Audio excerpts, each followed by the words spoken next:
আল্লাহ চান বান্দা বিপদে পড়লে কাকে ডাকবে। কিন্তু সমস্যা হচ্ছে আল্লাহ বলেন সুম্মা ইযা খাওয়ালাহু নি'মাতাম মিনহু নাসিয়া মা কানা ইয়াদউ। কিন্তু যখন তার বিপদ কেটে যায়, সে যে আমি আল্লাহকে ডেকেছিল এই কথা সে ভুলে যায়। আল্লাহ বলছেন যে মানুষ এত বদ, এত খারাপ।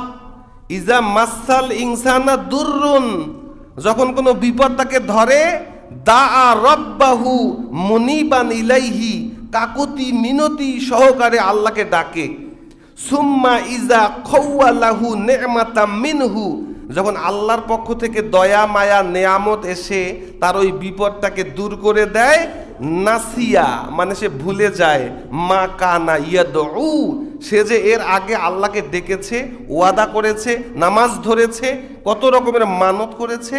বিপদ কেটে গেলে মানুষ এইটা কি হয়,